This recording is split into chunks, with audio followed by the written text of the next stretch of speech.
Mistakes in investing can cost large sums of money. I want to share some common ones with you so that you don't waste your investments. These are 5 mistakes that I have made that I wish I learned about sooner. We start with chasing maximum returns. It's common sense to buy low and sell high, right? Looking at crypto charts in particular, you wouldn't be alone in thinking that people who started early must have made easy millions, and yet you're still waiting for your Lamborghini. In reality, many people who bought early would also sell early because they had no way of knowing for certain where prices would actually go.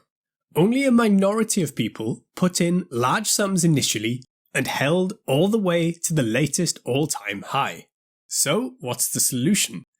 Generally, selling into an uptrend or buying into a downtrend, most often at preset intervals to reduce the effect of emotion. Overall, this means that you will take some profits or will buy at a discount without having to guess where the top or the bottom is. Next is obsession. You can research and tweak your investments night and day and still have a million options left. Spending hours looking at company files or property markets can be fruitful, within reason. But you reach a point where the extra effort doesn't really add to your returns.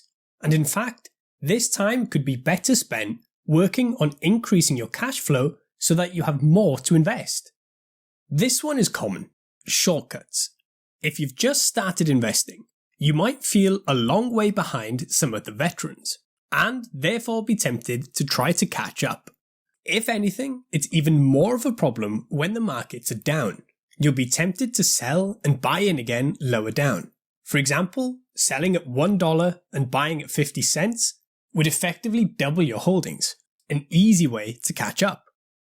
The trouble is, and this has happened to me, when you sell and the price then spikes, you have 2 options. You rebuy at the higher price and get less of the crypto you just sold, or you wait and hope that it crashes again and doesn't keep going up. Don't let greed control your actions. Consistency beats large, rash actions. There are investment vehicles that act to reduce the tax you pay on your gains. And when we're talking potentially over decades, this can be a fortune. In the United Kingdom, this is an individual savers account, where you can invest up to $20,000 every year into assets and never pay withdrawals. Shockingly, only 3% of the UK population actually have a stocks and shares ISA. The nearest thing in the United States is the Roth IRA, an individual retirement account, where you can contribute around $6,000 and pay tax on what you put in, not what you take out, which is obviously great if you end up having large returns.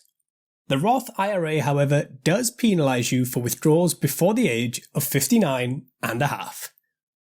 I won't bang on too much about the importance of having an emergency fund of 3 to 6 months worth of expenses, but before contemplating investments, you do need some backup funds. In times where an asset has dropped significantly in value, there are many opportunities to purchase at a discount, so that emergency fund begins to look awfully tempting. You've never had to use the emergency fund? What are the chances that you'll need it this month? This is just inviting the universe to punish you. As enticing as it looks, the emergency fund is for emergencies. And no, a heavily discounted Pokemon card is not an emergency. Leave a like and check out the other finance videos on the channel.